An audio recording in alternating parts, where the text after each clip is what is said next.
अब इनमें से कोई भी पीछे हटने वाला नहीं था। वो सब उससे लड़ने के लिए तैयार थे। डिनर के कुछ देर बाद युवराज अपने घर की छत पर आता है। आज चांदनी रात थी और चांद की रोशनी पूरे शहर में फैली हुई थी। हल्की हल्की ठंडी हवा चल रही थी। छत पर आते ही युवराज का परेशान मन थोड़ा शांत हो जाता है। कुछ आगे बढ़ने पर युवराज देखता है कि छत के दूसरे हिस्से पर कोई खड़ा है। वो और कोई नहीं, सुहानी थी, जो छत से शिमला के घने जंगल को देख रही थी। युवराज सुहानी की तरफ बढ़ने लगता है। सुहानी अपने ख्यालों में खोई हुई थी, इसलिए वो युवराज के आने की आहट नहीं सुन पाती। युवराज सुहानी के पास आकर रुक जाता है। सुहानी एक नजर युवराज को देखती है, लेकिन कुछ नहीं कहती। वो फिर से उसी जंगल की तरफ देखने लगती है। युवराज कहता है, क्या ये जंगल तुम्हें डरावना नहीं लगता? सुहानी उस तरफ देखते हुए कहती है, लगता है। युवराज कहता है, मॉम कहती थी अगर रात में सोने से पहले कोई डरावनी चीज देखो तो वही चीज हमारे सपनों में भी आती है। सुहानी फेक स्माइल के साथ कहती है,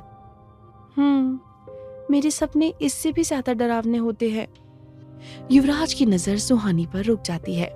उस चांदनी रात की रोशनी में सुहानी का चेहरा और भी मासूम और प्यारा लग रहा था, लेकिन उस मासूम चेहरे पर परेशानी भरे शिकन युवराज साफ देख पा रहा था।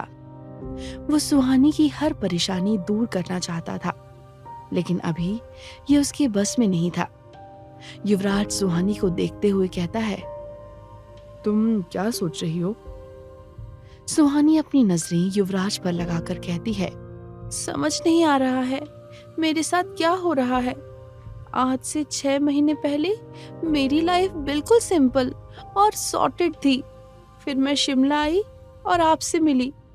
फिर मुझे पता चला कि मैं इतने सालों से जिस परिवार को अपना समझ रही थी वो मेरा। सुहानी इतना ही कह पाई थी, तभी युवराज सुहानी के करीब आकर उसके होठों पर अपनी एक उंगली रख देता है। युवराज को इस तरह अपने करीब आते देख सुहानी भी उतनी ही तेजी से अपने कदम पीछे करने की कोशिश करती है और उसका बैलेंस बिगड़ जाता है। अगले ही पल युवराज अपने दूसरे हाथ से सुहानी की कमर पकड़कर उसे गिरने से बचा लेता है। अब युवराज और सुहानी एक दूसरे के बहुत करीब थे। युवराज का एक हाथ सुहानी की कमर पर था और दूसरा उसके होठों पर। सुहानी और युवराज एक दूसरे की आंखों में देख रहे थे।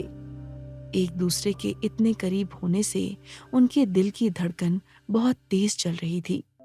युवराज धीरे धीरे सुहानी के और करीब आने लगता है।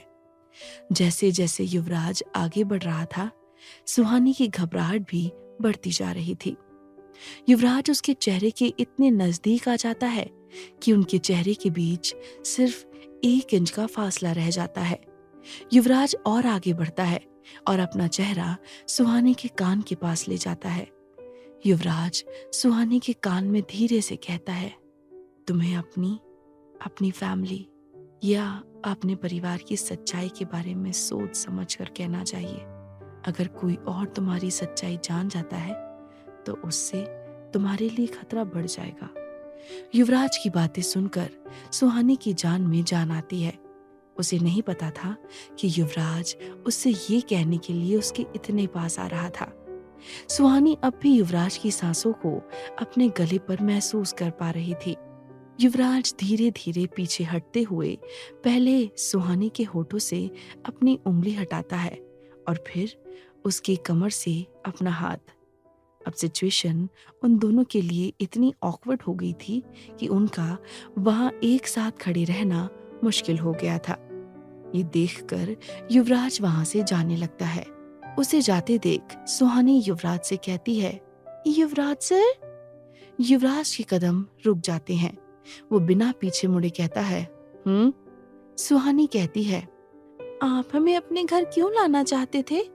युवराज सुहानी की तरफ मुड़ते हुए कहता है, क्या मतलब? सुहानी अपने कदम युवराज की तरफ बढ़ाते हुए कहती है, कॉलेज मैनेजमेंट ने हर लड़की को हॉस्टल दिलाया सिवाय हमारे। पूरे शिमला में कोई भी हमें रूम देना नहीं चाहता था। ये सब कोई इत्तेफाक नहीं हो सकता। आप हमें अपने घर क्यों लेकर आना चाहते थे?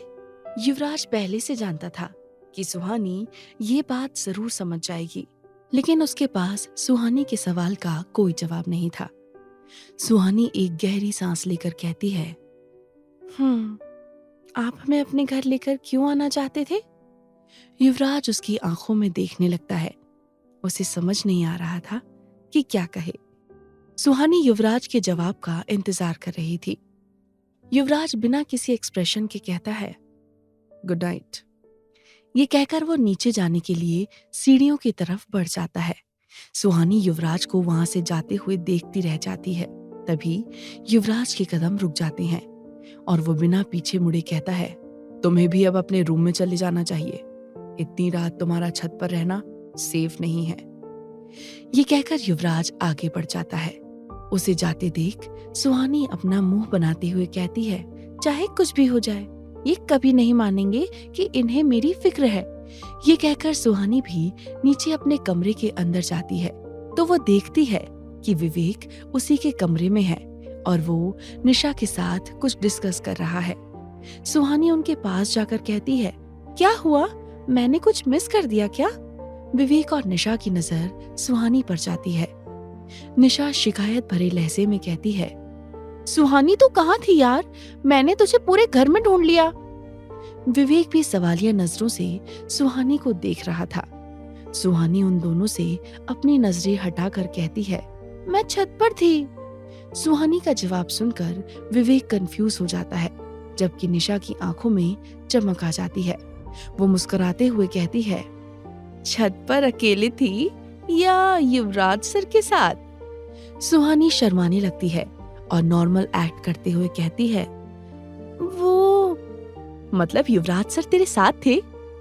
निशा झट से कहती है।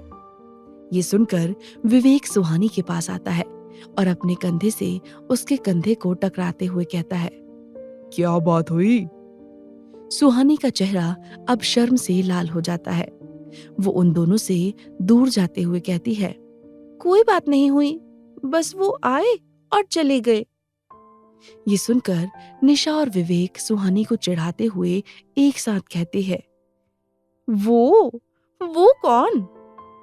सुहानी उन दोनों से कहती है, बकवास बंद करो और ये बताओ कि तुम दोनों बात क्या कर रहे थे? अब विवेक और निशा सीरियस हो जाते हैं। विवेक सुहानी से कहता है, सुहानी मुझे एक बात बताओ। सुहानी भी सीरियस होकर कहती है, हाँ पूछो। विवेक कहता है, क्या तुम हमेशा से ही अपने आगे की पढ़ाई सेंट थॉमस कॉलेज से ही करना चाहती थी? सुहानी अपना मुंह बनाते हुए कहती है, नहीं यार, मैं तो अपनी आगे की पढ़ाई दिल्ली यूनिवर्सिटी से करना चाहती थी। ये सुनकर निशा कहती है, तो फिर तू शिमला क्यों आ गई? सुहानी कहती है, यहाँ की मार्केटिंग टीम की वजह से। Marketing team? विवेक मुंह बनाकर कहता है। सुहानी कहती है, हाँ मार्केटिंग टीम। जब मैं स्कूल के लास्ट ईयर में थी तब से ही यहाँ की मार्केटिंग टीम हमें बार बार कॉल करके इस कॉलेज में आने के लिए कन्विंस कर रही थी। एक लेडी थी जो बिल्कुल हमारे पीछे ही पड़ गई थी, इसीलिए मैंने यहाँ आने का एंट्रेंस एग्जाम दे दिया था। निशा कहती है, फिर? सुहानी कहती है, मुझे डीयू जाना था। मैंने तो वहाँ का एंट्रेंस भी पास कर लिया था, लेकिन जब मैं वहाँ एडमिशन के लिए गई तो पता नहीं क्या हुआ। उन्होंने कह दिया कि मेरा एडमिशन वहाँ नहीं हो सकता और मुझे वापस आना पड़ा। जब मैं वापस कश्मीर गई तो मुझे पता चला कि सेंट थॉमस कॉलेज में मुझे स्कॉलरशिप मिल गई है और फिर मैं यहाँ आ गई, जिस वजह से मैंने 3 मंथ लेट ज्वाइन किया। निशा सुहानी की बातों से कन्विंस हो जाती है, लेकिन विवेक उससे असहमत होकर कहता है, ऐसा हो ही नहीं सकता। सुहानी कंफ्यूजन के साथ कहती है, क्या नहीं हो सकता? विवेक सुहानी और निशा को समझाते हुए कहता है, सेंट थॉमस कॉलेज पूरे हिमाचल का बेस्ट कॉलेज है। यहाँ एडमिशन के लिए स्टूडेंट्स की लाइन लगी होती है। यहाँ एडमिशन या तो मेरिट पर मिलता है या बहुत बड़ा डोनेशन देकर। इस कॉलेज को मार्केटिंग की कोई जरूरत ही नहीं है। ये खुद में एक ब्रांड है। इस कॉलेज की कोई मार्केटिंग टीम है ही नहीं, तो तुम्हें कॉल कौन करता था? विवेक की बात सुनकर निशा और सुहानी हैरानी से विवेक को देखने लगती हैं। निशा भी कंफ्यूज होकर कहती है, अगर ऐसी बात है तो वो औरत कौन थी जो तुझे मार्केटिंग के नाम पर कॉल करती थी? सुहानी ये सब जानकर किसी गहरी सोच में डूब जाती है और कुछ देर बाद घबराहट के साथ विवेक से कहती है, इसका मतलब ये सब? विवेक पूरे कॉन्फिडेंस से सुहानी की आंखों में देखते हुए कहता है, yes, everything is pre planned. ये सुनकर सुहानी दंग रह जाती है, लेकिन निशा अभी भी कंफ्यूज थी। वो परेशान होकर कहती है, मुझे बिल्कुल समझ नहीं आ रहा है कि तुम लोग क्या कह रहे हो। विवेक निशा को समझाते हुए कहता है, क्या तुम्हें ये बात अजीब नहीं लगी कि जब वो साया रघु अंकल और शिवी को मरने की हालत में छोड़कर चला गया था, तब कोई आकर शिवी को साय से दूर कश्मीर ले गया और 11 साल बाद फिर से ऐसी सिचुएशन क्रिएट कर दी कि सुहानी को वापस शिमला आना पड़ा। अब सुहानी और निशा भी ये सोचने पर मजबूर हो जाते हैं। निशा विवेक से कहती है, तो तुम कहना क्या चाहते हो कि जो आदमी सुहानी को कश्मीर लेकर गया था, उसी की वजह से सुहानी शिमला आई? हाँ, मैं बिल्कुल यही कह रहा हूँ, विवेक कहता है। सारी बातें सुनकर सुहानी कहती है, लेकिन वो है कौन जो उस रात मुझे यहाँ से लेकर गया था? क्या वो भी रघु अंकल की तरह पापा का कोई करीबी होगा? विवेक कहता है, पता नहीं, लेकिन जो भी है वो बहुत पावरफुल है, वरना किसी भी इंसान की दिल्ली यूनिवर्सिटी में इतनी पहुंच नहीं हो सकती कि वो एक स्टूडेंट का एडमिशन कैंसिल करा सके। निशा कुछ सोचते हुए कहती है, मुझे भी लगता है कि वो पक्का सुहानी के पापा मिस्टर सक्सेना का कोई करीबी होगा। वैसे भी मिस्टर सक्सेना खुद भी काफी पावरफुल थे, तो उनकी पहचान बहुत बड़े बड़े लोगों से रही होगी। हो सकता है उन्हीं में से कोई तुम्हें उस साय से बचा रहा हो। विवेक कहता है, मुझे लगता है आने वाले टाइम में जरूर कुछ बहुत बड़ा होने वाला है। और तुम्हें ऐसा क्यों लगता है? सुहानी विवेक से पूछती है।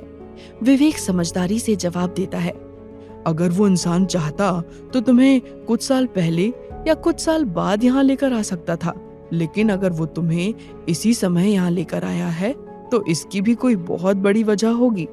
लेकिन इन सारे सवालों का जवाब सिर्फ वो आदमी ही दे सकता है। विवेक की बात सुनकर सभी सोच में पड़ जाते हैं और कमरे में खामोशी छा जाती है। रात के 3 बजे थे। दीवान विला बिल्कुल शांत था। वहां सभी लोग सो चुके थे और घर के बहुत से हिस्से में अंधेरा था। अपने कमरे में विवेक और अक्षय गहरी नींद में सो रहे थे। उनके कमरे की सारी खिड़कियां और दरवाजे बंद थे। तभी एक खिड़की धीरे से खुलती है और बाहर से ठंडी हवा अंदर आने लगती है। विवेक और अक्षय को ठंड लगती है और वो दोनों ब्लैंकेट को कसकर पकड़ लेते हैं। अगले ही पल हवा के साथ काला धुआं उस कमरे के अंदर आ जाता है। कमरे के अंदर बिल्कुल अंधेरा था और वो साया विवेक और अक्षय के सामने था। धीरे धीरे वो साया विवेक की तरफ बढ़ने लगता है। कुछ ही देर में वो विवेक के एकदम करीब आ जाता है, लेकिन वो इससे आगे विवेक की तरफ नहीं बढ़ पाता। विवेक के गले में अभी भी रुद्राक्ष था, जिसके कारण वो साया विवेक को छू भी नहीं पा रहा था। इसके बाद वो साया बेड के दूसरी तरफ अक्षय के पास जाता है। अक्षय भी विवेक की तरह गहरी नींद में सोया था। वो साया अक्षय के ऊपर आ जाता है। वो अक्षय के ऊपर हवा में इस तरह से था कि अक्षय का चेहरा उस साये के चेहरे के ठीक सामने था। कुछ देर इसी तरह रहने के बाद वो साया वहां से चला जाता है। अब वो साया सुहानी और निशा के कमरे में था। वो धीरे धीरे सुहानी के करीब जाता है और उसके ऊपर उससे 1 फीट की दूरी पर हवा में उड़ने लगता है। वो साया हवा में सुहानी के ऊपर बिल्कुल ऐसे था जैसे कुछ देर पहले अक्षय के ऊपर। वो साया सुहानी के करीब जाकर अपना हाथ बढ़ाकर उसके चेहरे को छूने लगता है।